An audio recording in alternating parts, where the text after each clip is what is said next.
भारत की आजादी की कहानी बहुत लंबी है और इसमें बहुत से हीरो हैं। लेकिन एक दौर ऐसा भी है जिसे हम सिर्फ एक ही इंसान के नाम से जानते हैं, गांधी युग। तो चलिए आज उन 30 सालों के सफर पर चलते हैं। वो सफर जिसने दुनिया के सबसे बड़े साम्राज्य को घुटनों पर ला दिया और एक नए देश को जन्म दिया। सोचिए, एक तारीख 9 जनवरी 1915।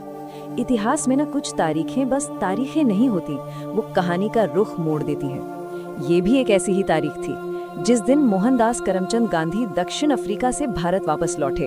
और उन्होंने सिर्फ जमीन पर कदम नहीं रखा था, उन्होंने भारत की तकदीर में एक नया पन्ना जोड़ दिया था। तो इस पूरी कहानी को ना हम 5 हिस्सों में देखेंगे। सबसे पहले बात करेंगे उस चिंगारी की जो गांधी जी की वापसी से लगी। फिर देखेंगे असहयोग की वो पहली ज्वाला। उसके बाद जाहिर है नमक सत्याग्रह का वो यादगार मार्च।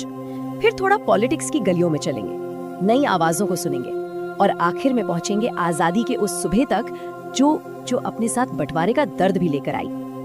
तो चलिए कहानी शुरू करते हैं बिल्कुल शुरुआत से, उस चिंगारी से जब गांधी भारत लौटे और उन्होंने पहली बार अपने सबसे बड़े हथियार सत्याग्रह को आजमाया। एक बात समझनी होगी, जब गांधी 1915 में भारत लौटे तो वो कोई नौसिखिया नहीं थे। अरे भाई, वो लंदन से वकालत कर चुके थे, दक्षिण अफ्रीका में रंग भेद का जहर अपनी आंखों से देख चुके थे और उससे लड़े भी थे। फिनिक्स फार्म में अपने आइडियाज को एक शक्ल दे चुके थे। मतलब सत्याग्रह का जो हथियार था ना, वो इन्हीं अनुभवों की भट्टी में तप कर तैयार हुआ था। और भारत आकर उन्होंने इस हथियार को तुरंत आजमाना शुरू कर दिया, लेकिन बड़े स्केल पर नहीं, पहले छोटे छोटे मैदानों पर। 1917 में चंपारण के नील किसानों के लिए खड़े हुए, फिर 1918 में खेड़ा के उन किसानों के लिए जो लगान से परेशान थे, और उसी साल अहमदाबाद में मिल मजदूरों के हक के लिए भी लड़े। और पता है, ये सिर्फ 3 जीतें नहीं थीं, ये एक ऐलान था कि हिंदुस्तान को एक नया लीडर मिल गया है। अब तक लड़ाई लोकल लेवल पर थी, चंपारण, खेड़ा, अहमदाबाद। लेकिन अब बात आगे बढ़ने वाली थी। वो चिंगारी अब ज्वाला बनने को तैयार थी। ये वो दौर था जब पूरा देश एक साथ एक आवाज में बोलने के लिए तैयार हो रहा था, और वो आवाज थी असहयोग। 13 अप्रैल 1919 बैसाखी का दिन था। अमृतसर का जलियांवाला बाग। उस दिन उस बाग की खामोश दीवारों ने जो मंजर देखा ना, उसने पूरे देश की रूह कंपा दी। उस एक दिन ने आजादी की लड़ाई का पूरा नक्शा ही बदल कर रख दिया। सरकारी आंकड़ा कहता है 379, लेकिन ये सिर्फ एक नंबर नहीं था, ये 379 जानें थीं। ये ब्रिटिश राज की क्रूरता का वो चेहरा था जिसने आजादी की सुलगती आग में सीधा घी डालने का काम किया। और इसी गुस्से, इसी दर्द के बीच 1 अगस्त 1920 को एक जबरदस्त आंदोलन शुरू हुआ, असहयोग आंदोलन। देखिए, ये कोई मामूली धरना प्रदर्शन नहीं था, ये ब्रिटिश शासन की नींव हिलाने की एक बहुत सोची समझी स्ट्रैटेजी थी। स्टूडेंट्स ने स्कूल कॉलेज छोड़ दिए, वकीलों ने कोर्ट जाना बंद कर दिया और लोगों ने विदेशी कपड़ों और सामान की होलियां जलाईं।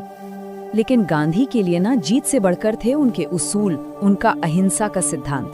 तो जब 5 फरवरी 1922 को चौरी चौरा में भीड़ ने थाने में आग लगा दी और 22 पुलिस वाले मारे गए, तो गांधी ने एक पल भी नहीं सोचा।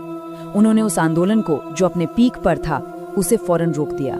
ये एक साफ संदेश था, आजादी चाहिए लेकिन हिंसा की कीमत पर बिल्कुल नहीं। आंदोलन तो रुक गया, लेकिन लोगों के दिलों में आजादी की जो प्यास थी वो और भी ज्यादा बढ़ गई थी।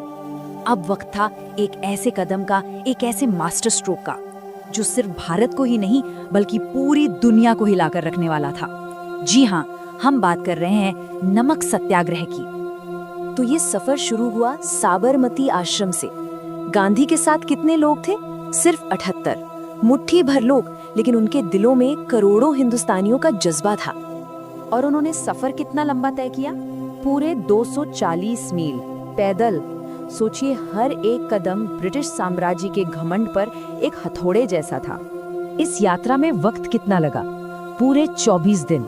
और इन 24 दिनों के बाद जब गांधी ने दांडी के समंदर किनारे पहुंचकर बस एक मुट्ठी नमक उठाया ना, तो उस एक मुट्ठी नमक ने दुनिया के सबसे बड़े साम्राज्य की चूल्हे हिला दी थी।